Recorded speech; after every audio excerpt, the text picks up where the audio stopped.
శ్రీ సద్గురుభ్యో నమః.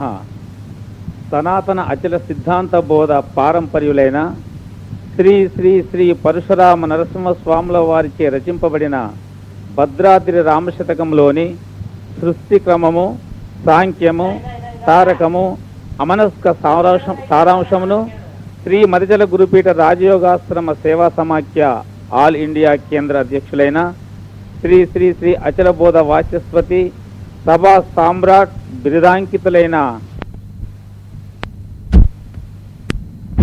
వివేకానంద బండారు సుబ్బరాయ స్వాముల వారిచే ప్రవచనం చేయబడినది. కార్యక్రమ నిర్వాహకులు శ్రీ నిత్యానంద బాస లక్ష్మీనారాయణ స్వాములు, శ్రీ కస్తూరి లక్ష్మీనారాయణ గురుభక్త బృందంచే. కార్యస్థలము శ్రీ శ్రీ శ్రీ మార్కండేయ స్వాముల వారి ఆలయము, century quarters, PB Marg, Mumbai. Cassette సేకరణ శ్రీ నిష్కలానంద బండి చక్రపాణి స్వాములు, గ్రామం రంగేపల్లి, మండలం రేగొండ, జిల్లా వరంగల్. మహేశ్వరః గురు సాక్షాత్ పరబ్రహ్మ తస్మై శ్రీ గురవే నమః.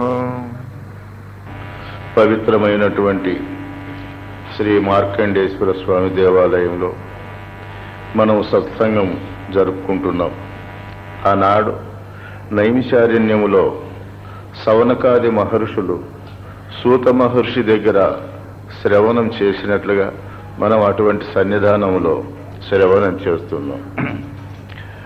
ఆ జన్మ యొక్క రహస్యాన్ని తెలుసుకునేదానికి ఆ ఆది గురువు అయినటువంటి దక్షిణామూర్తి ఈశ్వరుడు మనల్ని సర్వదా ఆశీర్వదించాలని కోరుతూ మీ అందరికీ హృదయపూర్వక నమస్కారం తెలియజేసుకుంటూ మరి కార్యక్రమాన్ని ప్రారంభిస్తాం.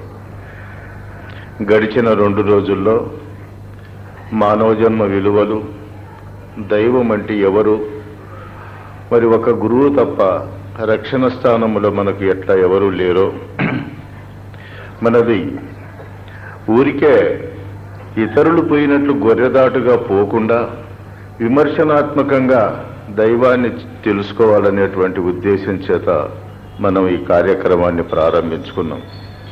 మీరు దాదాపు 30 సంవత్సరాలుగా ఆధ్యాత్మిక విషయాల్లో పెద్దలు ఎంతో మంది బోధించినటువంటి బోధలన్నీ విన్నారు.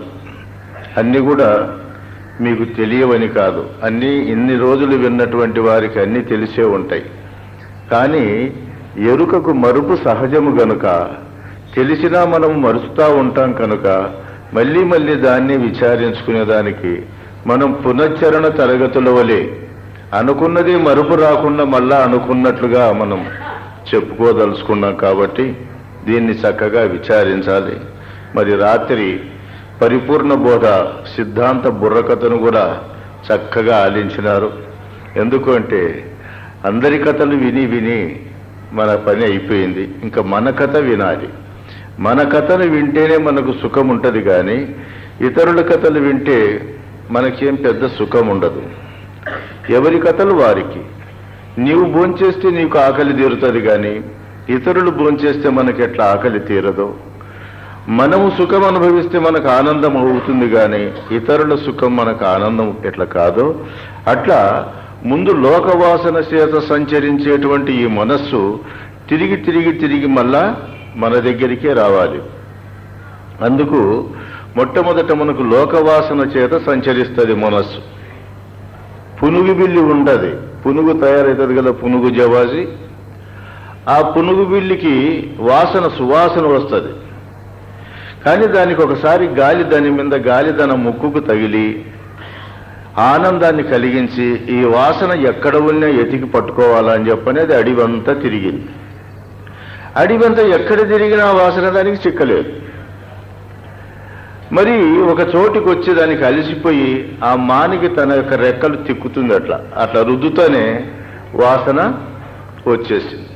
అప్పుడు అనుకుంది, అయ్యో నా వాసన నేను తెలుసుకునేదానికి అడివంతా తిరిగితి కదా, మరి ఈ వాసన నా దగ్గరే ఉన్నది కదా, ఇంకొక చోట లేదు అనే జ్ఞానం వచ్చింది. అట్లా మనము ఈ లోకవాసన చేత తిరిగిన తర్వాత మన యొక్క స్వరూపాన్ని తెలుసుకునే జ్ఞానం మనకు వస్తుంది. అందువలన పెద్దలు చెప్పేటువంటి విషయాలను చక్కగా మనం ఆలకించినప్పుడు మన యొక్క జీవన విధానం, మన గమ్యమేమో మనం తెలుసుకోగలుగుతాం. మనం ఇప్పుడు మధ్యలో కనపడేటువంటి సృష్టిని చూస్తాండాం. ఈ సృష్టిని గురించి పెద్దలు ఏం చెప్పినారు? ఇప్పుడంతా ఈ పొద్దు నుండి మన బుర్ర కథే ఉంటుంది, ఇంకా వేరే కథలేమి అంత ఉండవు. మన బుర్రకు ఏది సిద్ధాంతమో ఏది ధర్మమో దాని గురించే మాట్లాడుకుందాం. అర్థం కానీ కాకపోని శ్రద్ధగా వింటే ఈ రేపైనా మళ్ళీ అర్థమవుతుంది. అర్థం కాలేదని వినడం మానేస్తే ఇంక ఎప్పటికీ అర్థం కాదు, ఎప్పుడు ఇట్లే ముద్దులుగానే ఉంటాం. కాబట్టి అర్థం చేసుకునేటువంటి ప్రయత్నం మీరు చేయాలి. అర్థం అయ్యేటివే, కాదనేటి ఏం కాదు. సామాన్యంగా అందరికీ అర్థమయ్యే ఆనందాన్ని కలిగించే పద్ధతిలోనే మనం మాట్లాడుకుందాం. ఈ సృష్టికి పూర్వము ఏమి ఉన్నది? సృష్టి మధ్యలో ఏర్పడింది. భగవద్గీతలో ఏం చెప్తున్నాడు కృష్ణ భగవానుడు? అవ్యక్తాదీని భూతాని వ్యక్త మధ్యాని భారత అవ్యక్త నిధనాన్యేన తత్రక పరివేదన. ఈ సృష్టి ఎక్కడి నుండి ఆవిర్భవిస్తుందంటే కనపరాని పరమాత్మ నుండి వస్తుంది. మధ్యలో కొంతకాలం కనిపిస్తుంది, మళ్ళీ తిరిగి ఆ స్థానానికే చేరుకుంటుంది. అందువల్ల ఈ సృష్టి విధాన రహస్యాన్ని, ఇది సృష్టికి ఎట్లా వచ్చింది, సదేవ సౌమ్య యదమగ్ర ఆసీత్, ఈ సృష్టికి పూర్వము సత్పదార్థము ఎట్లా ఉన్నది, దాని యొక్క సంకల్పం ఈ సృష్టి ఎలా చేసింది అనేటువంటిదే మన వేద ఋషులు, మన ప్రాచీన మన సాంప్రదాయ ఋషులు కనిపెట్టినటువంటి నిజ సూత్రాలవి. దీన్ని ఈ సృష్టికి పూర్వం సత్పదార్థం ఒకటి ఉన్నది, ఆ పదార్థం ఒకటి ఉంటేనే ఈ సృష్టి అనేటువంటిది జరిగింది. అట్లా పదార్థం లేకపోతే సృష్టి జరిగేదానికి వీలు లేదని చెప్పి మనకు ఉపనిషత్తులు చెప్పినాయి. ఆ పదార్థము సాక్షాత్ గురుస్వరూపం. అందుకే గురువు ఒక వ్యక్తి కాదని మననే చెప్పుకున్నాం. గురువు ఈ సమస్త సృష్టికి ఆధారభూతమైనటువంటి చైతన్య స్వరూపుడు. ఇప్పుడు గురుగీత పారాయణంలో ఏం చెప్తున్నాం? చైతన్యం శాశ్వతం శాంతం వ్యోమాతీత నిరంజనం నాదబిందు కళాతీతం తస్మై శ్రీ గురవే నమః. చైతన్య పరమాత్మ నుండి ఆ చైతన్య పరమాత్మను ఎట్లా తెలుసుకోవాలంటే నాద బిందు కళ అతీతమైనటువంటి వస్తువు అది చైతన్య పరమాత్మ. మనం నాదం ఎక్కడి నుండి చేస్తున్నాం? ఇప్పుడు వాక్కు నుండి వచ్చిస్తున్నాం. ఇది పర పశ్యంతి మధ్యమ వైఖరి అనేటువంటి వాక్కుల రూపకంగా ముందు మహాకారణ శరీరమైన చైతన్యమందున సంకల్ప మాత్రము చేత పుట్టినటువంటి వాక్కు సంకల్ప రూపాన్ని సంతరించుకొని మరి కంఠములో అది మెలికలు సంపాదించుకొని నోటి ద్వారా మనకు ప్రస్ఫుటంగా తన భావములో ఏముందో అది వ్యక్తపరిచేటువంటి వాక్కుగా మనకు కనిపిస్తుంది. అందుకు ఈ పరావాగ్రూపమైనటువంటి యొక్క తత్వము నాదం. అదే ఈ శరీరాన్ని అంతా కాపాడుతాండేటువంటి బిందువు అంటే శ్వాస. ఈ ప్రపంచమును గుర్తించాలంటే నేత్రములో ఉండే షోడశి కళలు, షోడశి కళా ప్రపూర్ణమైన ఈ జగత్తును చూడడం, జడమైన ఈ శరీరాన్ని భరించడం, భావములో ఉండేటువంటి యొక్క తత్వాన్ని వ్యక్తపరచడం ఈ నాదబిందు కళారూపమైనటువంటి తత్వంలో మనకు కనబడతాయి.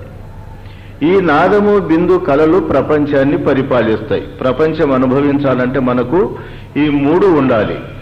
అందుకే నాదబిందు కళలను గురించి చాలా పెద్దలందరూ రకరకాలుగా చెప్పారు.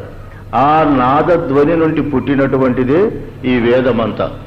మొత్తం మనకు 18 పురాణాలు కానీ 4 వేదములు కానీ 6 శాస్త్రములు కానీ 1180 ఉపనిషత్తులు కానీ ఇక భారత భాగవతాది యొక్క ఉద్గ్రంథాలు ఎన్నో ఆ నాదము నుండే పుడతాయి. ఈ నాదము వ్యక్తమైన తర్వాత ఈ విషయాలను చూసుకుంటూ మనం ఉంటున్నాం. తర్వాత ఇవన్నీ నాదబిందు కళలన్నీ ఎక్కడ చెందుతాయమ్మా? నిద్రావస్థలు ఎక్కడికి పోతాయి? ఇవి చైతన్య పరమాత్మలో లీనమవుతాయి. అందుకు ఈ మూడు లీనమైన తర్వాత మిగిలే పదార్థము చైతన్య స్వరూపం. ఆ చైతన్య స్వరూపాన్ని మీకు అర్థమవుతుంది అనుకుంటాను నేను. ఎందుకంటే వినినటువంటివే కనుక ఇది మన కథ. మీరు బాగా శ్రద్ధగా ఆలకించాలి. ఆలకించినప్పుడే మనకి ఈ యొక్క లక్షణం బాగా తెలియబడుతుంది. ఎందుకు అంటే ప్రక్కన దైవాన్ని ఎదిగితే పక్కన దేవుడు ఎప్పుడూ కాపాడడు, లోపల ఉండే దేవుడే కాపాడతాడు. ఆ పక్కన దేవతల్ని ఎట్టబెట్టినాడో ఈ లోపల దేవతలు ఎక్కడెక్కడ ఉన్నారో అంతా కూడా మనము ఈ సాంఖ్యము ద్వారా, సృష్టి విధానము ద్వారా మనం తెలుసుకుందాం. అప్పుడు మనకు సృష్టి అంతా ఏకోన్ముఖంగా వసుదైక కుటుంబంగా ఒకే ఆత్మస్వరూపంగా మనకు కనబడుతుంది. అప్పుడే మనము ఏ యొక్క రాగద్వేషాలు కానీ సుఖదుఖములు లేని కానీ నిజమైన ఆనందాన్ని అనుభవించేకి వీలవుతుంది. కాబట్టి ఇప్పుడు అటువంటి వస్తువు నాదబిందు కళాతీతం తస్మై శ్రీ గురవే నమః. ఆ నాదబిందు కళాతీతమైనటువంటి వస్తువు ఏది? మనకు మొదటి చరణాల్లో చెప్పినారు. చైతన్యం శాశ్వతం శాంతం. అక్కడ ఏ విధమైన కల్లోలాలు లేవు. అటువంటి శాంత స్వరూపమైనటువంటి స్థానము నుండి ఇది ఉత్పత్తి అయింది. అందుకే సృష్టికి పూర్వం ఏమున్నదంటే ఆ చైతన్య రూపమైన సత్పదార్థం ఒకటే ఉన్నది. ఆ చైతన్య రూపమైనటువంటి సత్పదార్థానికి ఒక సంకల్పం కలిగింది. యదా సో కామయతః. ఆ చైతన్య రూపమైనటువంటి పరమాత్మకు ఒకే ఒక కోరిక పుట్టిందని. ఏం పుట్టిందది? ఏకమేవ బహుశా, నేను ఒక్కడనే అనేకం కావాలని. ఇది మన అనుభవంలో చూడాలంటే ఒకటి మనకు స్వప్నం వస్తుంది కదమ్మా, స్వప్నాలు వస్తాయి కదా, కళలు. ఆ కళలో మనం ఒకే పదార్థం ఉన్నాం, దర్వాజాలు బంద్ చేసుకున్నాం, చక్కగా కప్పుకొని పండుకున్నాం. బయట నుండి ఒక్క పదార్థం కూడా మన లోపలికి వచ్చి చేరదు. అప్పుడు ఏమున్నది?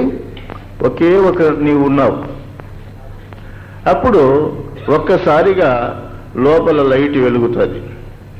వెలుగుతానే నాటకశాలలోకి అక్కడ రావాల్సినటువన్నీ అవి ఎంతకవే వస్తాయి. బంధువులు, బాంధవులు, పశువులు, పక్షులు, మృగాలు, ఊర్లు, వాహనాలు సర్వం అన్నీ వస్తాయి. అన్నీ వచ్చి రోజుసేపు బాగా ఆడుకుంటుంది. ఆడుకున్న తర్వాత సుఖమో దుఃఖమో అనుభవిస్తుంది. మళ్ళీ దాన్ని చెడిపేసి మళ్ళీ నిర్గుణ స్థానంలోకి వస్తుంది. ఇది మనందరికీ తెలుసు కదా. ఈ కళ అందరికీ వస్తుంది. అంటే ఇప్పుడు ఏకమేవ బహుశ్యాం అయిందే కాదా? ఒక వస్తువే అనేకమైంది. శత్రువులైంది, మిత్రులైంది, బంధువులైంది, ఆప్తులైంది, దేవుడైనాడు, భక్తుడైనాడు, దేవాలయాలైనాయి. సమస్తం మన భావములో ఏది కావాలని కోరుకున్నామో ఇచ్చా మాత్రం ప్రభు సృష్టి. ఎట్లయితే కోరిక పుట్టిందో సృష్టి ఆ రకంగా మనకు జరిగినట్ల ప్రత్యక్షంగా.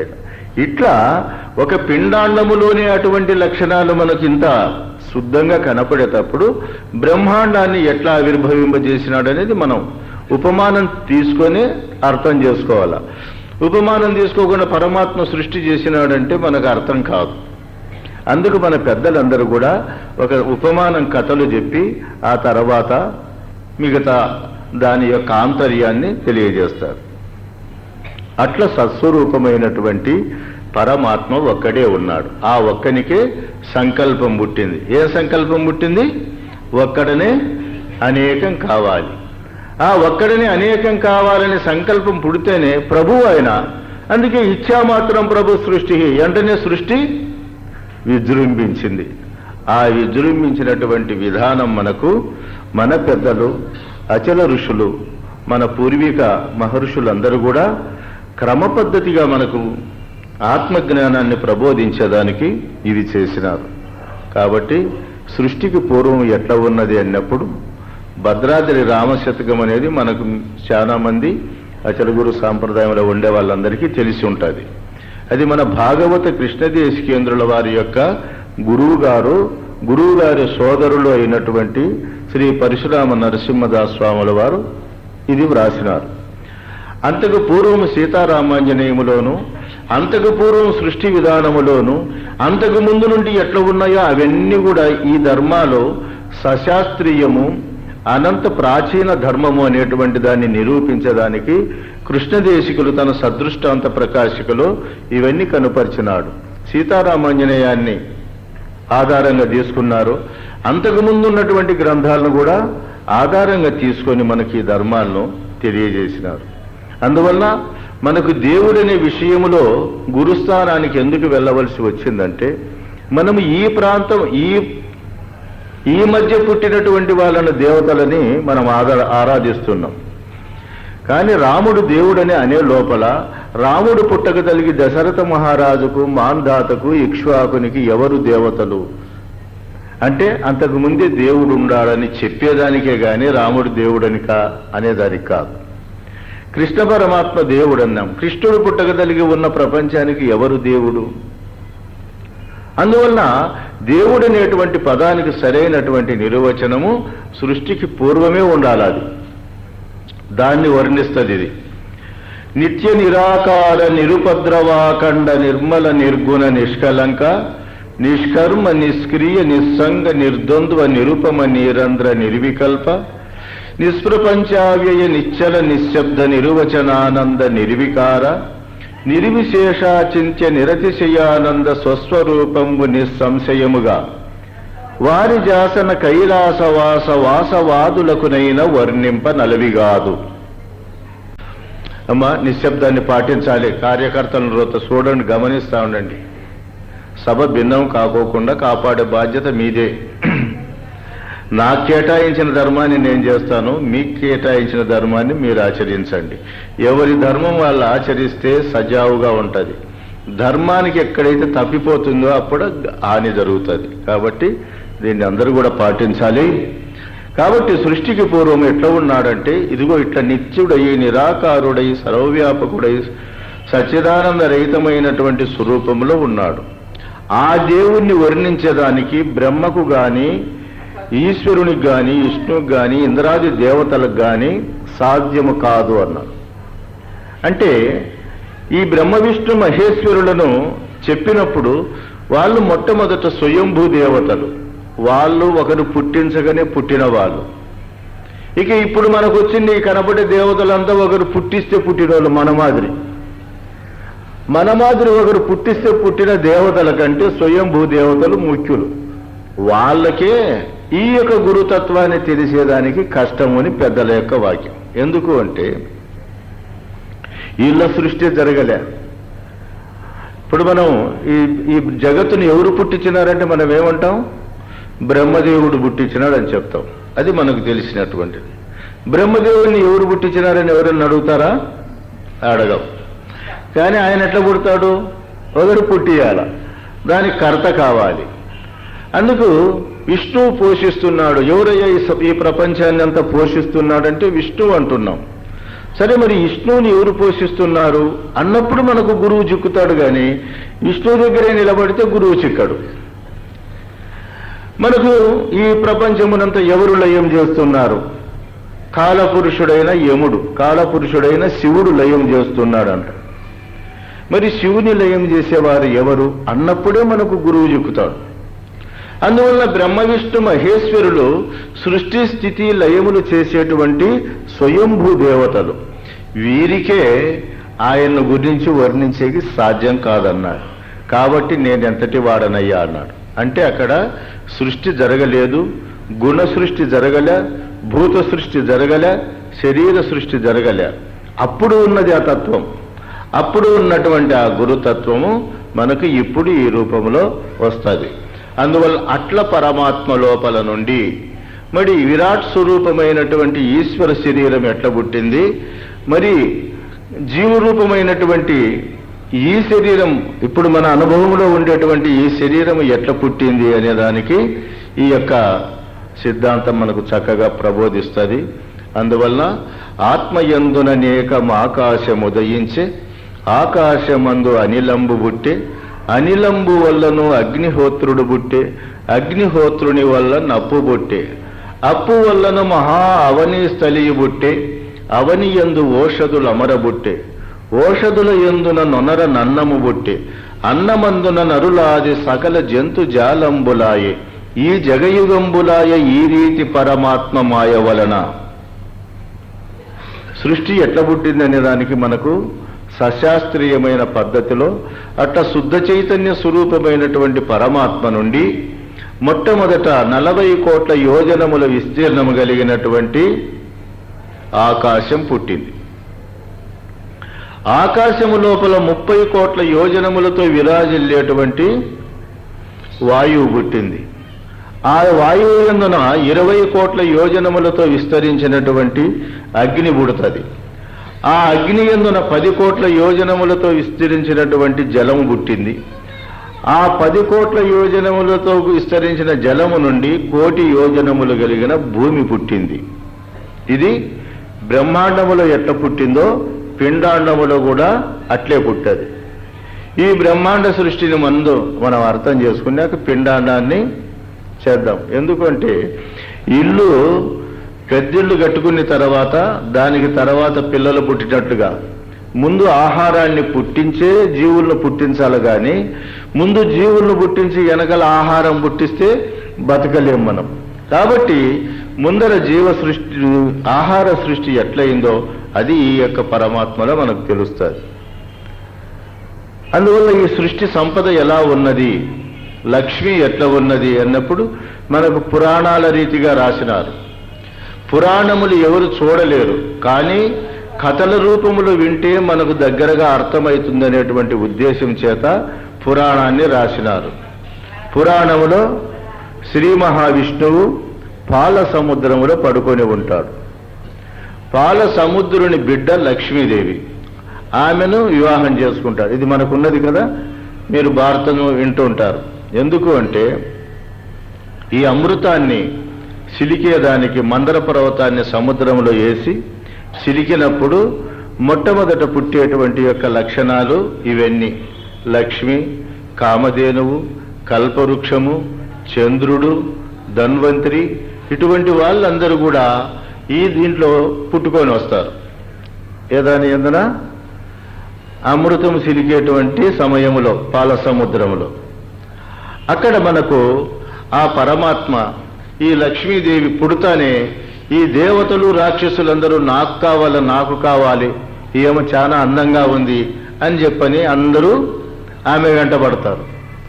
కానీ ఆమె అందరినీ పారచూసింది. ఒరే వీళ్ళు పైనుండేటువంటి ముఖములో ఉండే అందాన్నే చూస్తున్నారు, కానీ నన్ను సరిగా పరిపాలించే గుణం వీళ్ళకు లేదన్నది. నాకు కావాలని అనుకోకుండా చక్కగా శేషపాన్పు మీద కళ్ళు మూసుకొని పండుకునేటువంటి విష్ణుదేవుని చూసింది. ఓహో, నన్ను కావాలని కోరే వాళ్ళకంటే నేను కావాలని కోరేవాడే నాకు ముఖ్యంగా ఉండాడు కదా అని చెప్పని ఈమె పోయి ఎక్కడ చేసింది, చక్కగా ఆయన దగ్గర పాదాల దగ్గర పోయి కూర్చుంది. కూర్చుంటానే కావాలని వాళ్ళంతా నిలబడిపోయినారు. మూల పురుషుణ్ణి కోరింది కదా, మూల పురుషుణ్ణి ఎప్పుడు కోరుతుందో మిగతావన్నీ కూడా వశమవుతాయి.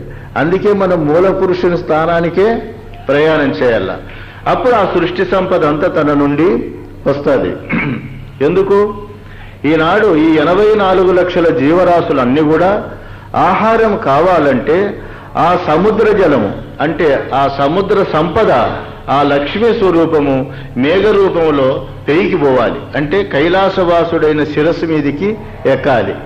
అక్కడ నుండి వర్షిస్తే ఈ భూమికి తాపము సల్లారి ఇక్కడ ఉండేటువంటి సస్యాదులంతా మొలకలెత్తి వాటి స్వరూపాన్ని విజృంభింపజేస్తాయి.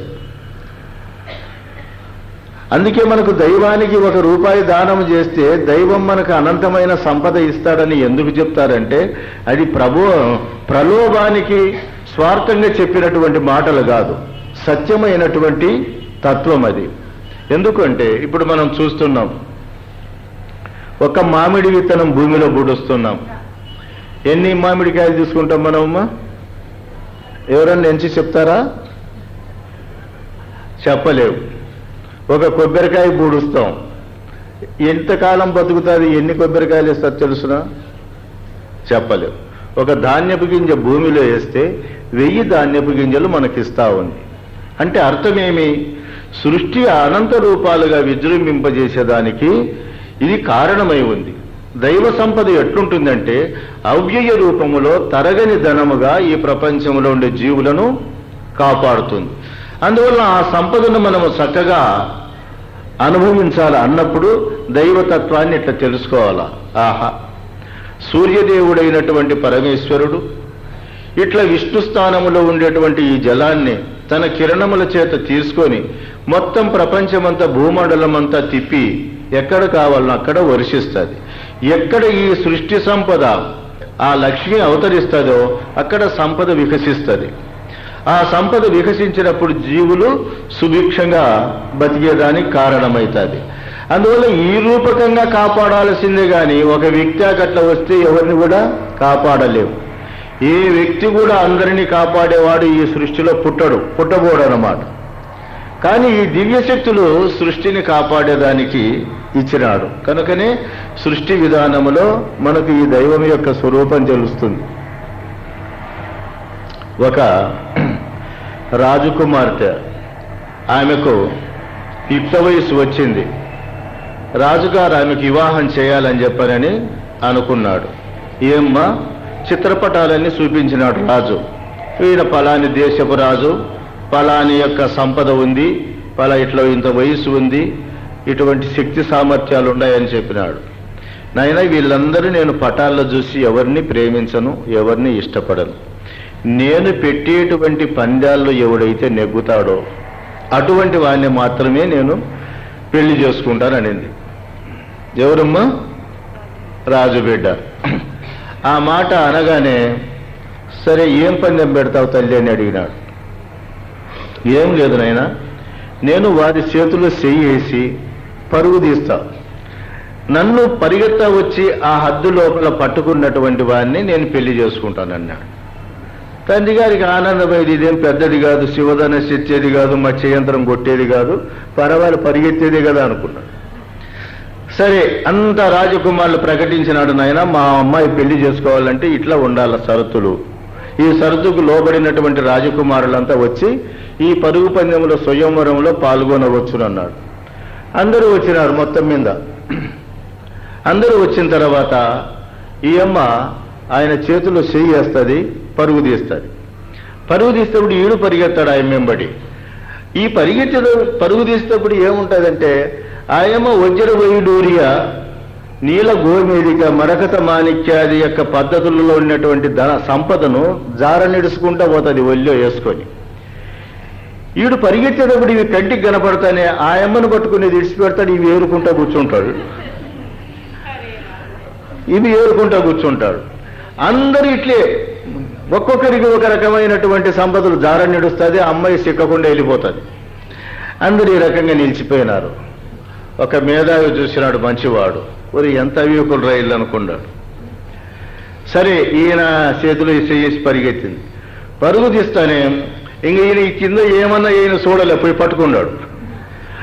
పట్టుకుంటేనే ఆయమ్మ అడిగింది, ఏమయ్యా, అందరూ నేను జార నిడిచేటువంటి సంపదలకు ఎత్తుక్కుంటే పట్టుకొని పోతున్నారు, నువ్వేమై పట్టుకోకుండా నన్నేంటబడి పట్టుకున్నావు అన్నాడు.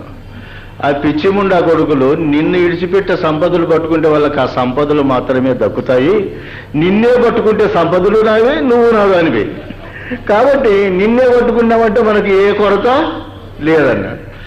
అట్లా మనం ఎట్లా ఉండాలి అంటే, ఆదిదేవుణ్ణి మొదటి వాడిని పట్టుకున్నప్పుడు మనకు వస్తుంది. మనం ఇప్పుడు పరుగు పందెములో బ్రహ్మానందాన్ని పొందాలని మనం పరుగులు తీస్తున్నాం. మన పరుగుల్లో విద్యా విధానం వచ్చింది అంటే ఆ విద్యా సంపదను జార నిడుస్తుంది ప్రకృతి, అక్కడ పడిపోతాం కొంతకాలం. ఆ తర్వాత యవ్వనం వస్తుంది, ఆ యవ్వన సంపద వచ్చినప్పుడు అక్కడ పడిపోతాం. పరుగేమో పోతే ఆయన వెళ్ళిపోతాడు, కాలపురుషుడు వెళ్ళిపోతున్నాడు. ఇంకా తర్వాత సంతానం అవుతుంది, వాళ్ళను కాపాడుకునే దానికి సరిపోతుంది. అందరూ ఇవి పట్టుకొని ఇక్కడే చచ్చిపోతున్నారు, కానీ ఎవరు కూడా పరిగెత్తబోయి పట్టుకోలేదు. అప్పుడు ముక్తికాంత అనేటువంటి ఆనందాన్ని ఎవడైతే పట్టుకుంటాడో వానికి సంపద ఉంటుంది, పెళ్ళాం ఉంటుంది, పిల్లలు ఉంటారు, అన్నీ ఉంటాయి, గురువు చెప్తాడు. అందుకు ఏదైనా కానీ మనం ఆలోచన చేసినప్పుడు ఆ పూర్ణమైనటువంటి తత్వాన్ని మనము పొందాలి, కానీ మధ్య అయినటువంటి ఒక తత్వాన్ని పొందరాదు. అందువల్ల ఆ ఆది సంపద ఎట్లా కలిగింది అన్నప్పుడు అందుకే మనము లక్ష్మీ క్షీర సముద్ర రాజతనయాం శ్రీరంగధామేశ్వరి దాసీభూత సమస్త దేవబనితాం లోకైక దీపాంకురం శ్రీ మన్మంద కటాక్ష లబ్ధ విభవం బ్రహ్మేంద్ర గంగాధర్. అంటే ఎన్ని ఉన్నాయి చూడ అమ్మయ్యందున ఈ సర్వ సంపదలు ఆమె నుండి మనకు సమకూరుతున్నాయి. అందువల్ల సృష్టి సంపదను మనం అనుభవిస్తున్నాం కాబట్టి ఆ లక్ష్మీ స్వరూపమైనటువంటి దాన్ని మనం తప్పనిసరిగా స్మరించాలి. అందుకే హిందువులు బొట్టు ఎందుకు పెట్టుకుంటున్నారు అంటే ముఖంలో మనకు సహజమైన పరమాత్మ కళ ఉన్నది కానీ ఆ కళను మరింత గొప్పగా చేసి చూపించేటువంటిది మనకు తిలకం. ఈ బొట్టు పెట్టుకుంటున్నాం, కుంకం. ఈ శరీరమునంతా కాపాడేటువంటి దేవుడు, ఆ హంస స్వరూపమైన దేవుడు ఈ మార్గంలో సంచరిస్తున్నాడు కాబట్టి ఆ దేవుని గుర్తించుకొని పూజ చేసేదానికి మనం బొట్టు పెట్టుకుంటున్నాం. ముందు విభూతి పెట్టి కింద కుంకం ఎందుకు పెట్టుకుంటున్నావు అన్నప్పుడు ఆ విభూతి దైవ సంపదమయ్యే దైవీ సంపద, సాక్షాత్ పరమేశ్వరుడు. కానీ దాన్ని అనుభవించేటువంటి శక్తి పార్వతీదేవి. అందుకే పార్వతీకి చిహ్నంగా కుంకం పెట్టుకుంటున్నాము, శివునికి చిహ్నంగా విభూతి పెట్టుకుంటున్నాం. కాబట్టి ఇవన్నీ మన పెద్దలు సూక్ష్మంగా ఈ రకంగా నువ్వు ఆచరిస్తా వస్తే ముందు కాలంలో నీకు ఆధ్యాత్మికంగా ధర్మాలు తెలుస్తాయని చెప్పినారు. కాబట్టి ఇప్పుడు 10 కోట్ల యోజనముల విస్తీర్ణము కలిగినటువంటి జలమునకు ఎవరు రాజు? సాక్షాత్ మహావిష్ణువు. ఆ జల సంపద నుండి ఈ భూమండలములో 84 లక్షల జీవరాశులు, అనంత కోటి జీవులు బ్రతికేదానికి ప్రతినిత్యము ఆయన సంపదను ఉత్పత్తి చేస్తూనే ఉంటారు. ఈ సంవత్సరం 5 లక్షల టన్నులు బియ్యం పండినాయంటారు. రేపు సంవత్సరం కరువు కాటకాలు వచ్చిన ఎదురు చూస్తాం. ఎందుకంటే పండిన పంటనంతా తినేస్తాం. కొన్ని లక్షల టన్నులు మామిడి పండ్లు తింటాం, కొన్ని లక్షల టన్నులు పండిన అరటి పండ్లు తింటాం, కొబ్బరికాయలు తింటాం, యాపిల్ పళ్ళు తింటాం, అన్ని తినేస్తాం. తిన్న తర్వాత మళ్ళా మనం ఎవరిని అడుగుతాం? పక్కింటి ఏమని అడిగితే ఇస్తాడా? లేకపోతే రామావతారాన్ని అడిగితే ఇస్తాడా? కృష్ణావతారాన్ని అడిగితే ఇస్తాడా? అసలు గురు స్వరూపమే ఇవ్వాలి. మళ్ళీ మనకు మళ్ళా సంవత్సరం నాడు మళ్ళా అదే ప్రత్యక్షం కావాలి, మళ్ళీ అట్లనే వర్షాలు కావాలి, ఆ రకమైన పంటలే పండాలి. అందుకు సృష్టి సంపద లక్ష్మీప్రదమై ఎప్పుడూ ఉంటుంది. అందుకే మనము ఈ 10 కోట్ల యోజన సృష్టి ఎట్లా అయింది అన్నప్పుడు ఇదయింది. అందుకు విష్ణువుకు కడుపు బొడ్డులో పుష్పము పుట్టింది, పుష్పములో బ్రహ్మదేవుడు పుట్టినాడని మనకు శాస్త్రం చెప్తుంది. అంటే జలము అనేటువంటి ఈ విష్ణుదేవునికి ఈ పృథ్వీ అనేటువంటి కమలం పుట్టింది కాబట్టి ఇక్కడ సృష్టి జరుపుతున్నాడు కనుక ఇక్కడ బ్రహ్మ పుట్టినాడు అని చెప్పి మనకు పద్ధతి చెప్పినారు పెద్దలు. కనుకనే మనకు ఎక్కడ ఉన్నారయ్యా బ్రహ్మ విష్ణు మహేశ్వరుడు అంటే ఇక్కడే ఉన్నారు. కనుక ఈ సృష్టి విధానాన్ని ఆత్మయందుననేకం ఆకాశం ఉదయించే, ఆకాశం యొక్క లక్షణం అది. వినువీధిలో ఎట్లా సూర్యదేవుడు ఉండి తన కిరణముల చేత ఈ పంపింగ్ చేస్తున్నాడో ఈ యొక్క జలమునంతా, ఈ సృష్టిని సంపదను ఎట్లా ఇస్తున్నాడో, అందుకే ఒకటి ఇచ్చి కోటి పుచ్చుకోమన్నారు. ఒకటి ఇవ్వకుండా కోటి ఇవ్వమంటే ఇవ్వడు. ఇప్పుడు మనం ఒక కొబ్బరికాయ, ఒక చింతకాయ భూమిలో చింతపిచ్చ బూడిచినాం అనుకోండి, 100 సంవత్సరాలు బ్రతుకుతుంది. ఎన్నో టన్నులు చింతకాయ మనకిస్తుంది. దేవా, నువ్వు సర్వశక్తి సంపన్నునివి కదా, నేను ఆ చింతగింజ కూడా బూడుతాను, నువ్వే నాకు అన్ని ఇవ్వయి అంటే ఇస్తాడా? అట్లా ఇచ్చేదానికి సత్తా వస్తుందా? ముందు ఒకటి ఇవ్వాలి, మళ్ళీ 1000 తీసుకోవాలి. అప్పుడే మనకు ఈ యొక్క రహస్యం తెలుస్తుంది, కానీ లేకపోతే ఎప్పుడు తెలియబడదు. ఇప్పుడు అందరినీ ఇచ్చిపుచ్చుకునే పద్ధతిలోనే కదా సృష్టిలో వ్యవహారం చేస్తున్నాం. ఒక రైతు పండిస్తున్నాడు, ఈ రైతుకు వినియోగదారునికి మధ్యలో ఇద్దరికి సంబంధం కలిపేదానికి ధనము సృష్టించినారు. ఈ ధనము ఇవ్వాలి, ఆ వస్తువు తెచ్చుకోవాలి. ఇచ్చి పుచ్చుకునేటువంటి పద్ధతిలోనే సృష్టి జరుగుతుంది, కానీ ఊరికినే జరగమంటే ఎప్పుడు కూడా జరగదు. అందుకు మనకు సృష్టి విధానాన్ని బాగా చక్కగా అర్థం చేసుకోవాలన్నప్పుడు పెద్దలు ఈ రకంగా చెప్పినారు. మరి ఇట్లా చేసిన తర్వాత ఒట్టి భూతాలు పుడతానే సృష్టి అవుతుంది అంటే అట్లా లేదయ్యా, వాటిల్లో శక్తులు ఉన్నాయి. ఎట్లా?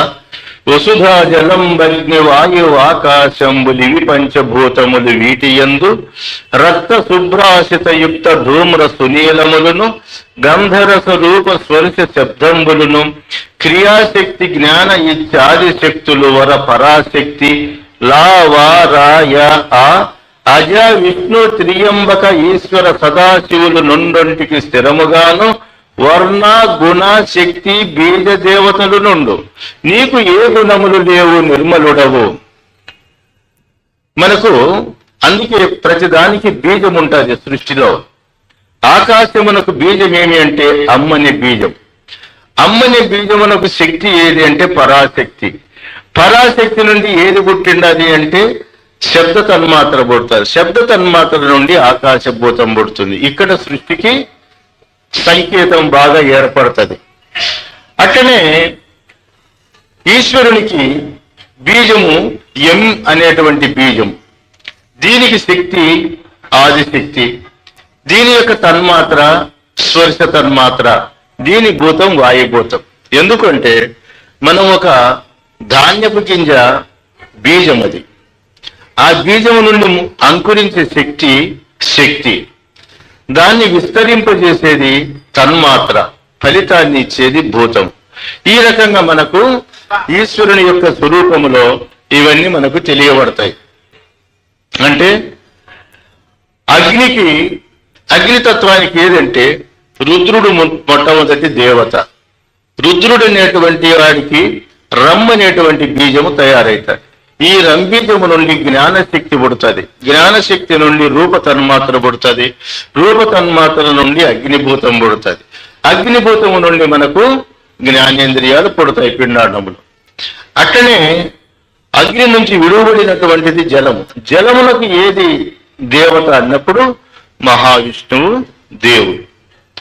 ఆ జలమునకు బీజము ఏదంటే ఓం అనేటువంటిది బీజం. దానికి శక్తి ఏమి అన్నప్పుడు ఇచ్ఛాశక్తి దాని శక్తి. దానికి తన్మాత్ర ఏది అన్నప్పుడు రసతన్మాత్ర. అది ఏ భూతమై జలభూతమై 84 లక్షల జీవరాశులను పోషణ చేస్తుంది. మరి ఆ జలము నుండి విలువబడినటువంటిది పృథ్వీ.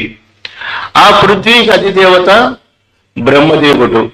బ్రహ్మదేవునికి బీజము లంబీజము. లంబీజానికి శక్తి క్రియాశక్తి. క్రియాశక్తికి యొక్క తన్మాత్ర గంధ తన్మాత్ర. గంధ తన్మాత్ర యొక్క స్వరూపం పృథ్వీభూతం. ఇక్కడ సృష్టి జరుగుతుంది. పృథ్వీకి ఏమొచ్చినాయి? ఇక్కడ 5వ భూతం అయింది. 5 భూతాలు ఎక్కడ కలుస్తాయో అక్కడనే సృష్టి జరుగుతుంది. అందువల్ల ఆకాశమును, వాయువు, అగ్ని, జలమును ఈ 4ను ధరిస్తుంది. కాబట్టి ఈ భూమికి ఏం పేరు వచ్చింది? వసుంధర. ఈ వసువులన్నిటిని ధరించేటువంటి లక్షణం ఉంది. ఇక్కడనే బ్రహ్మస్థానం వస్తుంది. ఇక్కడనే 84 లక్షల జీవరాశులు సృజింపబడతాయి. ఈ సృజింపబడినటువంటి జీవులలో ఉత్తమమైనటువంటి వారు మానవులు.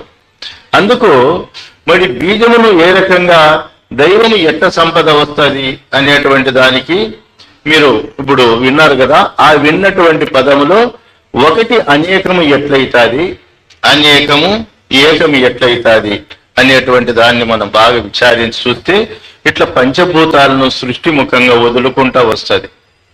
ఆ వదులుకుంటా వచ్చినటువంటి దాంట్లోనే మనకు ఈ అన్ని సంపదలు కలుగుతాయి.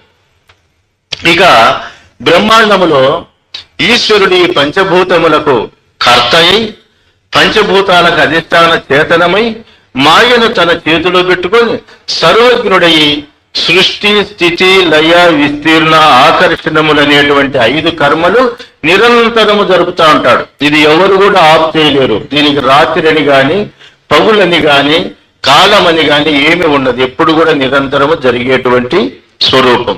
అందువలన ఈశ్వర స్వరూపము నుండి ఆవిర్భవించినటువంటిదే మన సృష్టి.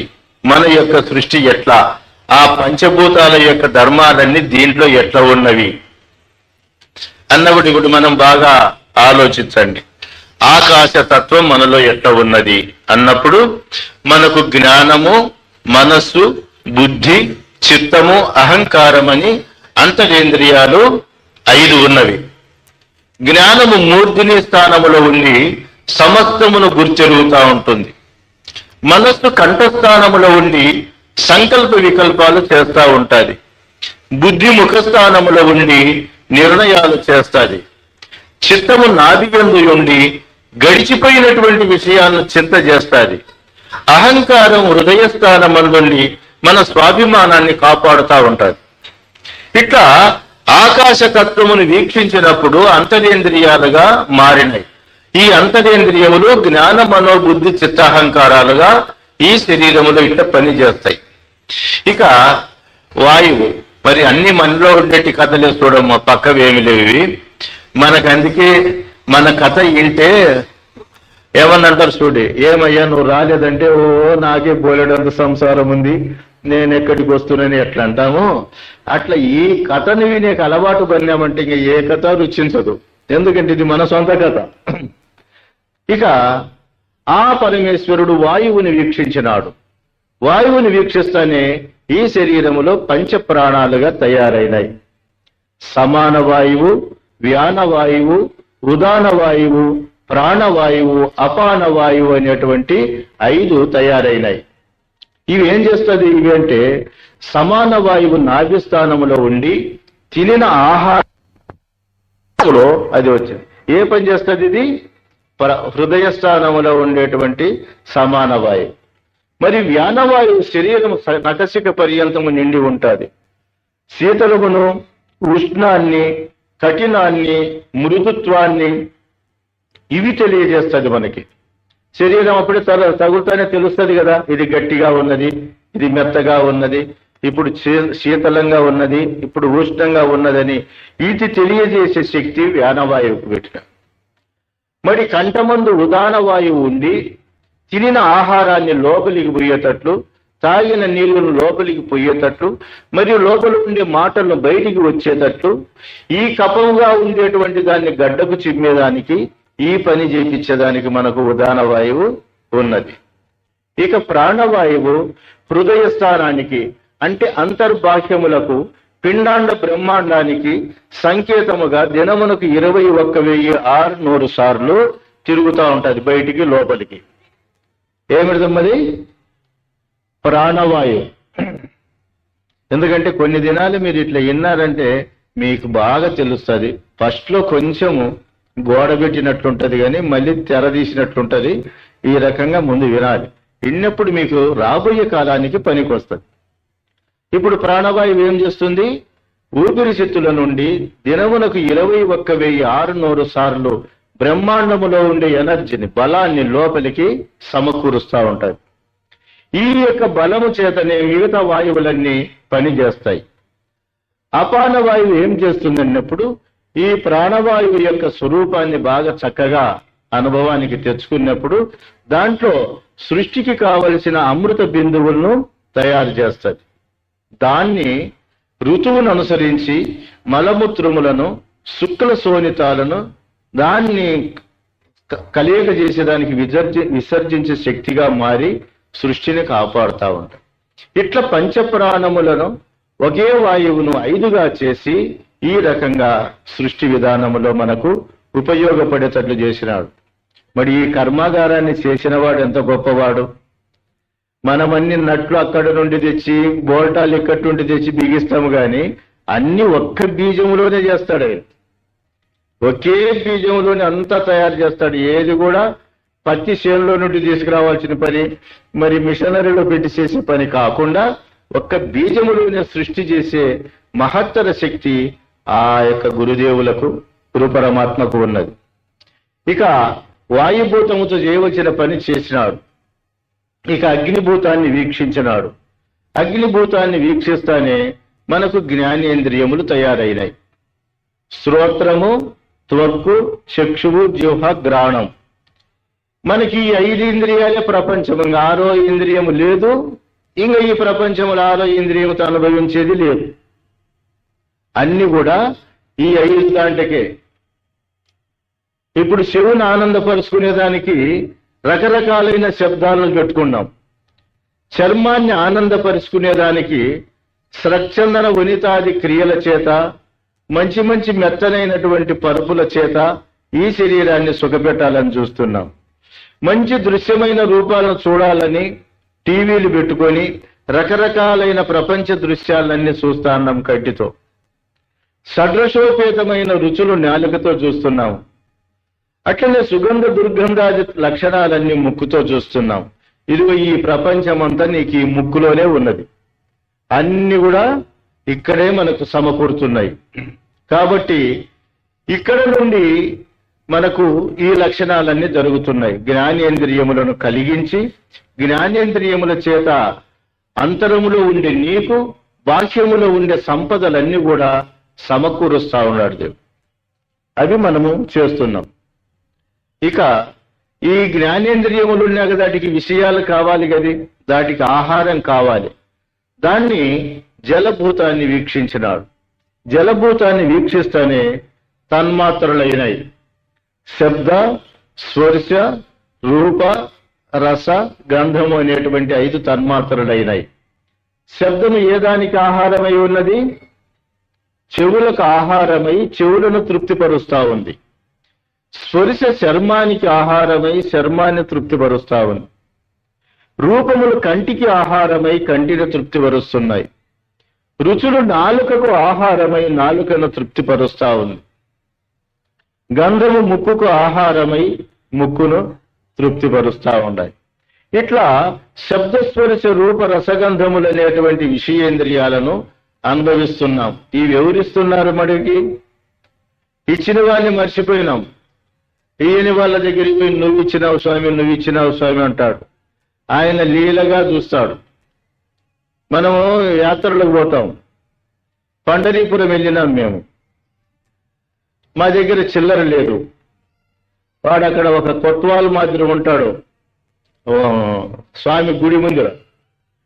ఊరికి వస్తాంటే వాడు కాలరు పట్టుకొని అంగి పట్టుకొని లాగినాడు. అని లాగి భగవాన్కి పైసా దేవు అన్నాడు. చిల్లర లేదన్నాం మేము. నేను ఇస్తాను ఆ చిల్లర అన్నాడు. సరే 50 రూపాయలు కాగితం ఇచ్చినాం. ఇస్తేనే భగవానుకు డబ్బులు ఇచ్చి మళ్ళా ఎనికి అడుగుతావా, పో జావు జావు అన్నాడు. వాడు ఇవ్వలే. దేవుడు ఇచ్చేవాడు అనుకొని మనం పోతే మనకి గుంజుకునేవాడు అయినాడు ఆయన. మరి సాము ముందరే పక్కన కూడా కాదు, కళ్ళ ముందరే జరుగుతుంది. ఏమి రా, వాళ్ళు చాలా ఖర్చులు పెట్టుకొని దూరం నుండి వచ్చినారు కదా, వాళ్ళ డబ్బులు చెప్పినట్టుగా 2 రూపాయలు తీసుకొని 48 రూపాయలు ఇవ్వమని స్వామి చెప్పినాడా? చెప్పలే. చెప్పకపోయినా మన కళ్ళ ముందర, స్వామి కళ్ళ ముందర అన్యాయం జరుగుతుందా? దేవుడు అనే పేరుతో మనం ఊరికి నోరు మూసుకొని వస్తున్నాం. అంటే ఇప్పుడు దేవుడు ఇవ్వలేరా? ఇస్తున్నాడు. ఇచ్చే స్థానాన్ని విడిచిపెట్టినాము, ఇవ్వని స్థానంలో దేవుడు ఆడుతున్నాం. ఇదే మనం చేసేటువంటి పొరపాటు. కాబట్టి ఇప్పుడు దేవుడు అన్నిటికీ ఇచ్చినాడు. ఇంద్రియములు ఇస్తానే విషయాలు ఇచ్చినాడు కదా. జ్ఞానేంద్రియములు ఇచ్చినాడు. ఏమి తెలియని అజ్ఞానులం మనం. ఆ ఇంద్రియములకి విషయాలన్నీ ఇచ్చినాడు. సరే, ఇక తర్వాత కర్మేంద్రియాలు ఇచ్చినాడు. పృథ్వీ దిక్కు వీక్షించినాడు స్వామి. పృథ్వీ దిక్కు వీక్షిస్తేనే ఇది విజృంభించింది, కర్మేంద్రియాలు అయినాయి. ఇది ఆకాశముతో వాక్ అయింది, వాయువుతో చేతులైనాయి, అగ్నితో పాదములైనాయి, జలముతో గుహ్యమైంది, పృథ్వీతో గుదమైంది. ఇట్లా వాక్కు, పాణి, పాద, పాయుపస్థలు అనేటువంటి కర్మేంద్రియాలు లేకపోతే ఈ కర్మాగారం పనిచేయదు. ఈ కర్మాగారానికి తప్పనిసరిగా ఈ కర్మేంద్రియాలన్నీ ఉండే తీరాలి. అందుకే సృష్టిలో అన్నిటికీ మూతులు ఇచ్చినాడు, మానవునికి చేతులు ఇచ్చినాడు. చేతులతో తీసుకొని, చేతులతో పక్వం చేసుకొని, చేతులతో కర్మలు చేసుకొని తినే జీవి సృష్టిలో మనమే. అందుకే కర్మను అర్థం చేసుకుని సృష్టిని నీకు అనుకూలముగా మార్చుకొని దాన్ని అనుభవించేటువంటి శక్తి సామర్థ్యాలు మనకు సృష్టికర్త అయినటువంటి దేవుడు ఇచ్చినాడు. ఇట్లా ఈ భవనాన్ని పూర్తి తయారు చేసినాడు. అందులో కర్తగా మనల్ని కూర్చోబెట్టినాడు. ఏకాదశ పురేదేశి, ఏకాదశ ద్వారములతో ఉన్నటువంటిది ఈ శరీరం. ఆయన గృహప్రవేశం చేసినాక ప్రవేశం చేసిన ద్వారాన్ని మూసేసినాడు. ఆహారాన్ని మావి నుండి అందించేటువంటి ద్వారాన్ని బంద్ చేసినాడు. ఇక 9 ద్వారాలు ఇచ్చి ఈ ప్రపంచంలో బతకమని చెప్పినాడు. ఎందుకు అంటే మనం పుట్టేటప్పుడు బ్రహ్మరంధ్ర స్థానములో నుండి మూర్ధిని స్థానములో చైతన్యం ఆవిర్భవిస్తుంది.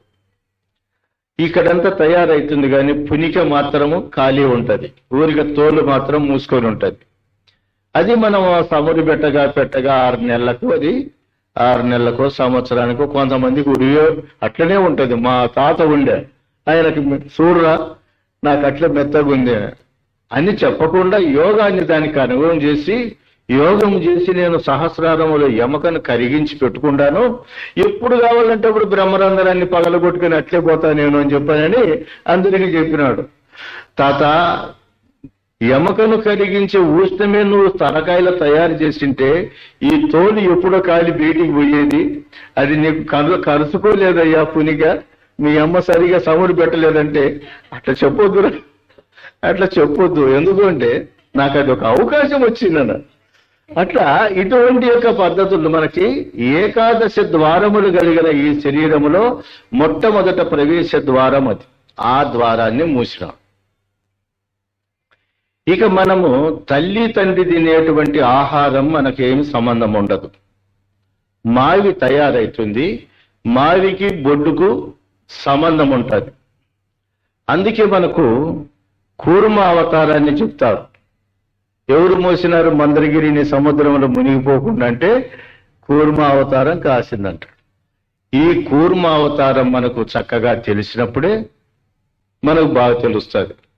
ఆ మావిని ఆధారం చేసుకొని ఈ తల్లి గర్భములో ఉండేటువంటి పిండానికి బొడ్డుగుండానే సమస్త ఆహారాలు అందిస్తుంది, పోషక విలువలు చేసి శరీరం తయారు చేస్తుంది. ఆ మావి పిండం 2 పడుతుంది. ఇంకా బయటికి వస్తే మావికి శక్తి ఉండదు, ఇంకా అది పోషించకుండా అవుతుంది. కాబట్టి దాన్ని మంత్రసాన్ని కట్ చేసేసి బొడ్డును ముడివేసేస్తుంది. సరే, మనకు తల్లి గర్భంలో వచ్చే సప్లై అంతా ఎగిరిపోయింది. అప్పుడు ఇక్కడ ఈ ద్వారాలు తెరుస్తుంది. ఇవి ఈడా పింగళలుగా ఉండేటువంటి ఈ ద్వారాలు తెరిచినప్పుడు మనకు బ్రహ్మాండములో ఉండే శక్తిని లోపలికి తీసుకొని పుడుతుంది. మరి భగవంతుడు మనకు కనిపించకుండా సృష్టి స్థితి లయాలు ఎలా చేయాలో సంకల్ప మాత్రుడై అనురూపుడై అణువు నుండి మహత్తును ఇలా విజృంభింప చేస్తా ఉన్నాడు. ఇక బ్రహ్మాండములో మనకు కనిపించేటువంటివన్నీ పిండాండములకు ఉండాలి కదా, దాంతోనే ఇది జీవిస్తుంది. కాబట్టి బ్రహ్మాండములో మనకు సృష్టి స్థితి లయకారకులో ఒకరు ఉన్నారని ఎట్లా ఊహకు తెలిసిందో, సామాన్యంగా బ్రహ్మాండములో దైవము సందేహ ప్రమాణం, అనుమాన ప్రమాణముతో తెలియాల్సిందే గాని ప్రత్యక్ష ప్రమాణానికి బ్రహ్మాండములో దైవము తెలియదు.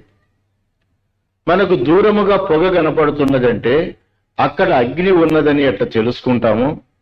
వంట ఇంట్లో నుండి పొగ బయటికి వచ్చేటప్పుడు లోపల పొయ్యి మండుతా ఉంది అని ఎట్లా తెలుసుకుంటాము. అట్లా ఈ పిండ బ్రహ్మాండాకారంగా కనపడేటువంటి ఈ ప్రపంచమంతా సృష్టి స్థితి లయాలుగా కనపడతా ఉందంటే వెనకల దీనికి ఆధారభూతమైన చైతన్య పరమాత్మ ఒకడు ఉన్నాడని సందేహ ప్రమాణంగా తెలుసుకోవాల్సిందే తప్ప ప్రత్యక్షంగా తెలుసుకునేకి లేదు. అందువలన ఓహో, ఈ జడరూపమైన ప్రపంచం తిరుగుతా ఉందంటే చైతన్యం దీనికి ఆధారముగా ఉండాడు అని తెలుసుకోవాలి.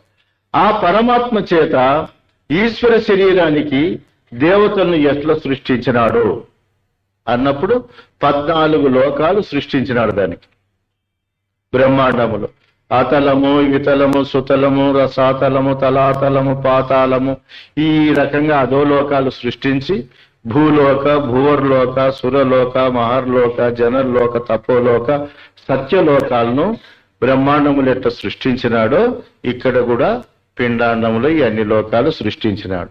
అందుకే మనకి ఇవన్నీ జంక్షన్లు. ఎక్కడ నొప్పి వస్తుందో ఆ జంక్షన్ నుండి ఇక్కడి వరకు ఉందని అక్కడ బాగా చేస్తారు మనకి. కాబట్టి ఈ రకంగా పిండ బ్రహ్మాండాల యొక్క సృష్టి జరిగిన తర్వాత మనకు లంకి పెట్టినాడు. బ్రహ్మాండములో మేరు పర్వతం ఉన్నది కదా, మనం వింటాం హిమాలయ పర్వతాల సెంటర్లో మేరు పర్వతం ఉన్నది. ఇది మనకు పురాణాల్లో చెప్పేటువంటి పద్ధతి. మేరు పర్వతానికి తూర్పున ఇంద్రపురం ఉన్నది, దాని పక్కన అగ్నిపురం ఉన్నది, దాని ప్రక్కన యమపురం ఉన్నది దక్షిణాన, దాని ప్రక్కన వాయువ్యపురం వాయువ్య మూలలో ఉన్నది, వెనకల వరుణపురం ఉన్నది వరుణదేవుంది, దాని పక్కన ఇక్కడ నైరుతిపురం నైరుతుడున్నాడు, ఇక్కడ వాయువ్య మూలలో వాయువు ఉన్నాడు, ఉత్తర దశలో కుబేరుడున్నాడు, ఈశాన్య దశలో ఈశ్వరుడున్నాడు. ఇది మేరు పర్వతానికి 8 దిక్కుల అష్టదిక్పాలకులు ఉండి ఈ సృష్టిని కాపాడుతున్నారు. అందువల్ల సూర్య చంద్రాగ్నులైనటువంటి ఈ యొక్క గ్రహములన్నీ కూడా ఈ బ్రహ్మాండ పురుషుడైన ఈశ్వరుని శరీరములో ఇలా దిక్కుల చేత కాపాడుతున్నారు. మరి ఈ శరీరములో ఇది మేరు పర్వతం మనకు తల. ఈ మేరు పర్వతములో ఈ దేవతను ఎలా నింపి పెట్టినాడు అన్నప్పుడు మనకు తూర్పున ఇంద్రపురం ఉన్నది, అంటే మనం బొట్టు పెట్టుకునే స్థానములో ఇంద్రపురం ఉన్నది. తర్వాత కుడి కన్ను అగ్నిదేవుని పురమై ఉంది, కుడి చెవి యమపురమై ఉంది, దీని ప్రక్కన పృచ్ఛములో మనకు నైరుతిపురం ఉన్నది, పూర్తి వెనకల వరుణపురం ఉన్నది. అందుకే మనకు నీ బుర్ర బాగా పని చేయలేదంటాం. ఎక్కడ నుండి వస్తుంది మనకి శక్తి అంటే అక్కడ నుండి వస్తుంది. మనకు సినిమా హాల్కి వెళ్ళినామనుకోండి, సినిమా హాల్కి వెళ్ళినప్పుడు సినిమాలో మొత్తం లైట్లన్నీ ఆఫ్ చేస్తారు. ఆఫ్ చేస్తానే బొమ్మలు మనకు తెర మీద బాగా కనిపిస్తాయి కదా. మరి బొమ్మలు ఎక్కడ నుండి వస్తాయి? ముందర నుండి వస్తాయా, వెనకాల నుండి వస్తాయా? వెనకాల నుండే వస్తాయి. వెనకల ఉంది ప్రొజెక్టర్, వెనకల ఉంది పిక్చర్ తిరిగే మిషన్, వెనకలనే ఉంది కార్బన్. కనుకనే అక్కడ నుండి వెలుగు వస్తుంది. ఆ వెలుగులో అడ్డం వచ్చినటువన్నీ కూడా తెర మీదకి వస్తాయి. అట్లా మనకు పశ్చిమ దశలో షించుమార చక్రములో సద్గురుదేవుడు మొత్తం విద్యుత్ శక్తి స్టేషన్ పెట్టాడు. అక్కడ ఆడ స్విచ్ ఒత్తుతానే 72,000 నాళ్ళు ఒకటేసారి ఆడుతాయి. 96 తత్వాలు ఒక్కసారి విజృంభిస్తాయి. కాబట్టి మనకు ఆ వెనకల ఉండేటువంటి ఒక ప్రొజెక్టర్ నుండి ఇది వస్తుంది. అందుకే వరుణపురము అంటే జీవజలము, రసము, ఈ శరీరానికి కావలసినటువంటి రసశక్తి అంతా కూడా అక్కడ నుండి మనకు వస్తుంది. ఇక ఈ పక్కన వాయుదేవుని పురము. అందుకే మనకు వాయుదేవుడు కానీ నేత్రానికి కానీ మెదడు నుండి ఎడమ వైపు నుండి మనకు ఎక్కువ పనిచేస్తాయి. అందుకే కుడి కన్ను పోయినా ఎడమ కన్ను ఉంటుంది, కానీ ఎడమ కన్ను పోతే కుడి కన్ను అదంతకు అదే పోతుంది. ఎందుకంటే దారి అది, ఆ దారిలోది అడ్డమైనట్టు ఇది ఊరికనే పోతుంది. అందుకు ఎడమ పక్క కుబేరపురం ఎందుకు పెట్టినారంటే సంపద, నువ్వు బ్రతికేదానికి కావలసిన ప్రాణ సంపద అంతా కూడా అక్కడ నుండే వస్తుంది, ఎడమ చెవి నుండి. కాబట్టి ఎడమ చెవిలో మనకు కుబేర పట్టణం ఉన్నది. ఇక ఈ ఎడమ కంటి యందున శివపురం.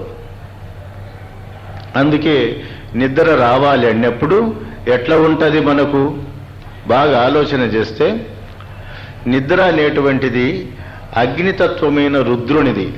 ఆ దేశము, ఆ కాలము, ఆ అవస్థ రుద్రునిది.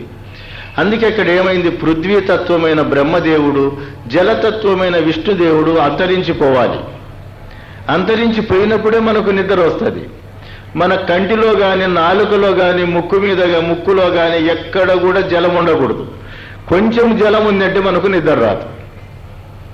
మనకు నిద్ర రావాలంటే మొత్తం ఈ శ్యామంతా ఆరిపోవాలి. అట్లా ఆరిపోయి చేసేటువంటి ఈశ్వరుడు ఇక్కడ ఉన్నాడు. అందువల్ల మనకు చక్కనైనటువంటి నిద్ర వస్తూ ఉన్నది.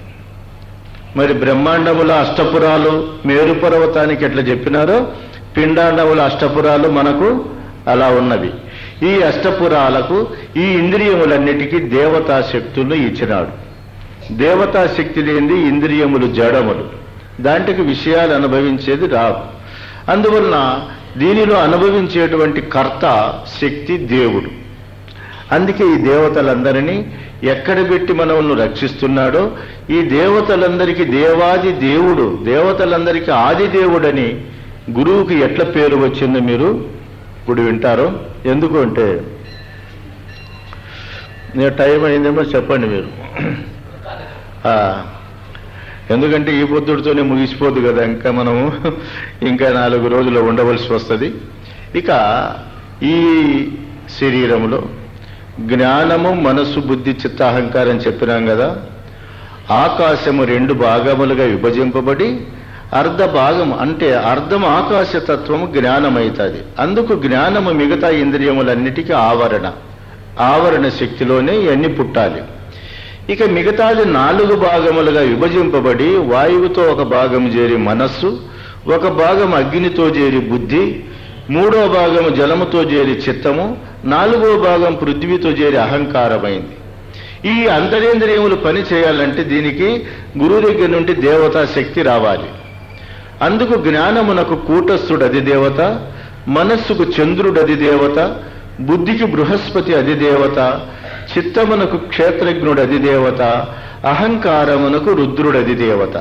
అందుకే ఏ దాని పని అది చేసేటప్పుడు ఈ దేవతల యొక్క చేయాలంటే దీనికి గురువు దగ్గర నుండి దేవతా శక్తి రావాలి. అందుకు జ్ఞానమునకు కూటస్థుడు అధిదేవత, మనస్సుకు చంద్రుడు అధిదేవత, బుద్ధికి బృహస్పతి అధిదేవత, చిత్తమునకు క్షేత్రజ్ఞుడు అధిదేవత, అహంకారమునకు రుద్రుడు అధిదేవత. అందుకే ఏ దాని పని అది చేసేటప్పుడు ఈ దేవతల యొక్క సహాయం తప్పనిసరిగా తీసుకోవాలి. ఇప్పుడు దేవతలు ఎక్కడున్నారు చూడమ్మా, బాగా విచారించి చూస్తే ఈ అంతరేంద్రియముల లోపల ఈ 5 మంది అధిదేవతలు మనకు ప్రత్యక్షం. ఇదేమి కళ్ళబుల్లి మాటలు కానీ కల్పన చేసి చెప్పేది కానీ కాదు. మొట్టమొదట పెద్దలు తపస్సు చేసి ఆ బ్రహ్మాండములో ఉండే దివ్య శక్తులు పిండాండములో ఎట్లా ఉన్నవని కనిపెట్టి చెప్పినటువంటి వారు. విష్ణువెత్తినటువంటి 24 అవతారాల్లో మొట్టమొదటి అవతారం కపిలుని అవతారం.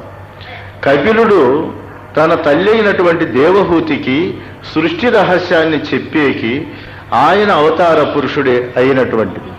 అందువల్ల ఇది ఇవం యువస్వతే యోగం ప్రోక్తవానహమవ్యయం యువస్వాన్ మనవే ప్రాహు మనురిక్ష్వాకవే బ్రవీత్. ఎక్కడ నుండి చెప్తానన్నాడు ఆయన విష్ణువు. నాయన, నేను ఈ రహస్యాన్ని ముందు సూర్యునికి చెప్పినాను, సూర్యుడు మనువుకు చెప్పినాడు, మనువు ఇక్ష్వాకునికి చెప్పినాడు.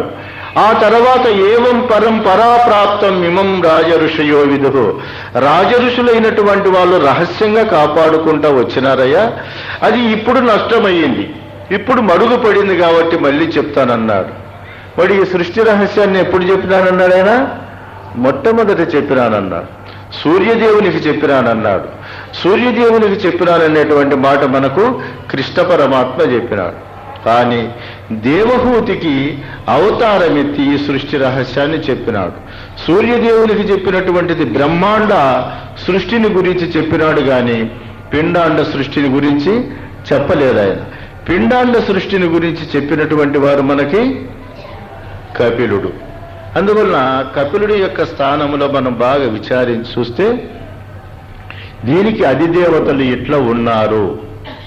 జ్ఞానం, మనోబుద్ధి, చిత్త, అహంకారాలకు కూటస్థుడు చంద్రుడు, బుద్ధికి బృహస్పతి, క్షేత్రజ్ఞుడు, రుద్రుడు అనేటువంటి అధిదేవతల చేత అంతరేంద్రియములు పరిపాలింపబడుతున్నవి. అందువల్ల కూటస్థుడు అంటే అన్ని కూటములకు ఆయనే గుర్తెరగాలి. ఆకాశ కూటమును, వాయుకూటమును, అగ్నికూటమును, జలకూటమును, పృథ్వీ కూటమును, ఈ 25 కూటాలను గుర్తెరుగుతున్నాడు. కాబట్టి ఈ కూటస్థుడనే దేవుడు జ్ఞానమునకు ఉన్నాడు. మరి మనస్సుకు చంద్రుడు అధిదేవత. పిండాండములో మనస్సు, బ్రహ్మాండములో చంద్రుడు. అందుకే మనస్సుకు ఒక స్వభావం ఉంది. దీనికి ఆనందం వచ్చినా పట్టలేము, దుఃఖం వచ్చినా పట్టలేము, ఒక్క తీరుగా ఉండదు. అప్పటికప్పుడే ఆనందం పొంగిపోతుంది, అప్పటికప్పుడు వ్యసనాలు, దుఃఖాలు తెచ్చి పెట్టుకుంటుంది. ఈ లక్షణం బ్రహ్మాండములో చంద్రునిలో మాత్రమే మనకు కనబడుతుంది. అమావాస్య నాడు కనిపించకుండా పోతాడు, పున్నము నాడు నిండుగా ఎట్లా కనబడతాడో అట్లా ఈ మనసుకు సుఖ దుఃఖములు ఎప్పుడు నిరంతరము నడుస్తాయి. వృద్ధి క్షీణ దశలు ఈ యొక్క మనసు మీదనే ఎక్కువ ఉంటాయి. బుద్ధికి బృహస్పతి అంటే గురువు అధిదేవత. అందుకే ముఖములో ఉండేటువంటి బుద్ధి ఏది చేసినా నిర్ణయంగా ఉంటుంది. అది చూసిండే దాన్ని ఖచ్చితంగా ఇదేనని చెప్తుంది, వినిండే దాన్ని ఇదేనని చెప్తుంది. కాబట్టి ముఖమందు ఉండేటువంటి బుద్ధికి ఈ బృహస్పతి అనే గురువును అధిదేవతగా పెట్టడము కరెక్ట్గా ఆ సృష్టికర్తకు తెలిసిపోయింది. మనం ఏమి చేయలేకపోయినా తెలుసుకోలేకపోయినా దేవుణ్ణి కూడా బుద్ధిహీనునిగా చూసే ధర్మం మనకు వచ్చింది. అహంకార స్వభావం అది. కాబట్టి ఆ రకంగా వచ్చింది. ఒకడు పోతా పోతా బరి చెట్టు కింద పడుకున్నాడంట, ఈ ఎండక మార్గాయాసం తీర్చుకుందామని. అప్పుడు చూసినాడు బరి చెట్టు కింద, ఆహా ఎంత వృక్షం చేసినాడు, దేవునికి ఏం తక్కువ ఉన్నారు, బుద్ధిబుట్టటి చేస్తా అంటాడని చెప్పి అనుకున్నాడు. మరి ఇలా సేండ్లేకి చూసినాడు, పక్కన సేండ్లేకి పెద్ద పెద్ద బూడిద గుమ్మడికాయలు, పెద్ద పెద్ద గుమ్మడికాయలు కనబడ్డాయి. ఈ చెట్టు పైకి చూసినాడు, మరి చెట్టుకు చిన్న చిన్న కాయలు పెట్టినాడు. భగవంతునికి బుద్ధి చెడిపోయింది అనుకున్నాడు. ఎందుకు అంటే ఇంత పెద్ద చెట్టుకు అంత పెద్ద కాయలు పెట్టాలి కానీ ఇంత పెద్ద చెట్టుకు చిన్న కాయలు పెట్టి ఆ చిన్న తీగకు అంతంత కాయలు పెట్టాడు. సృష్టి చేసి చేసి బుద్ధి మాంద్యమైంది దేవునికి అనుకున్నాడు. అది ఏం చేసింది, ఒక చిలక పైన కూర్చొని 2 కాయలు కొరికింది. కొరుకుతానే ఈయన తల కింద పడ్డాయి. పడతానే ఓహో దేవునికి బుద్ధి ఉంది అన్నాడు. ఎందుకు అంటే ఈ గుమ్మడికాయ పైన ఉంటే నా తల పచ్చడైపోయేది, ఈ గుమ్మడికాయ పైన ఉంటే నా తల పచ్చడైపోయేది, ఓహో దేవునికి బుద్ధి ఉంది అనుకున్నాడు. ఇట్లా అల్ప బుద్ధి చేత మనము సృష్టిని ఎప్పుడై కూడా అర్థం చేసుకోవాలి. పూర్ణమైనటువంటి దృష్టి చేతని దానికి అర్థం చేసుకోవాలి. కాబట్టి ఇప్పుడు బుద్ధి బృహస్పతి అధిదేవత కనుకనే నిర్ణయాలు చేస్తాడు. చిత్తమునకు క్షేత్రజ్ఞుడు అధిదేవత. ఈ క్షేత్రములో ఏమి జరిగేది తెలుసుకునేది అదే. ఇప్పుడు మనం ఎక్కడన్నా కానీ ఏదన్నా దెబ్బలాట జరగని, మంచి కార్యం జరగని, మంచి మాటలు జరగని, ఆ సమయానికి రావవి జ్ఞాపకానికి. ఇంటికి పోయిన తర్వాత వస్తాయి దానికి, మరి ఇట్లా చెప్పింటే బాగుండు, ఇట్లా చేసింటే బాగుండు అని. అంటే మనకు గతమును ముందరికి తెచ్చి పెట్టుకొని చింతించేదానికి ఒక ఇంద్రియం కావాలి. లేకపోతే గతం గతహ అయిపోతే వీడికి భవిష్యత్తు తెలవదు. కాబట్టి గతాన్ని చింతించుకునే దేవుడు ఎంత హుషారుపరుడు అంటే అంత గొప్పవాడు దేవుడు. మనం సన్నగా అంచనా వేయకూడదు. ఈనాడు మనం ఎయిర్ పోస్ట్లో ఆటోమేటిక్ వాకిన్లు పెట్టింటే మనం ఇట్లా అనుకున్నాం కదా, మరి ఆనాడు మనకు కనురెప్పలు ఎంత ఆటోమేటిక్ దర్వాజాలు పెట్టాడు ఆయన. తెలిసుకోండి, ఇంకా ధూళి వచ్చేది కంటికి కనిపించదు, కానీ రెప్పకు తెలుస్తుంది, కప్పల మూసి రక్షిస్తుంది. కాబట్టి మనకు గతములో పోయినట్టు జ్ఞాపకం తెచ్చేదానికి, పాత రికార్డును ముందర పెట్టుకునేదానికి చిత్తం ఉన్నది. ఎప్పుడో జరిగిపోయినటువంటి దాన్ని చింతించేటువంటి యొక్క స్వరూపం వస్తుంది. కాబట్టి ఆ యొక్క లక్షణానికి క్షేత్రజ్ఞుడు అధిపతి. ఈ అహంకారానికి రుద్రుడు అధిదేవుడు. ప్రతి ఒక్కరికి స్వాభిమానం ఉంది కదమ్మా. ఏ స్థానములో ఉన్నా ఉన్ని, రాజు స్థానములో ఉన్ని, సేవకుని స్థానములో ఉన్ని, భర్త స్థానములో ఉన్ని, భార్య స్థానములో ఉన్ని, బిడ్డల స్థానములో ఉన్ని, స్వాభిమానం అనేది ఒకటి ఉంటుంది. దాన్ని రక్షించేదానికి భగవంతుడు మనకు ఒక ఇంద్రియాన్ని తయారు చేసి ఇచ్చినాడు గురువు. అదే అహంకారం. అందుకే ఎటువంటి వానికి కూడా అది అధర్మం అనిపించినప్పుడు అహంకారం ముందరికి వస్తుంది. ఆ స్వాభిమానం చేతనే మనము జీవిస్తున్నాము. ఈ మానాభిమానములు లేనటువంటి యొక్క స్థితి వేరే సంగతి. అది జ్ఞానుల యొక్క పద్ధతి. వాళ్ళు సృష్టిని దాటుకొని పోతారు కాబట్టి వాళ్ళు దానికి సరిపోతారు. కానీ మరి సృష్టిలో జీవించినప్పుడు ఇది కావాలి కదా, లేకపోతే మహా కష్టం కదా.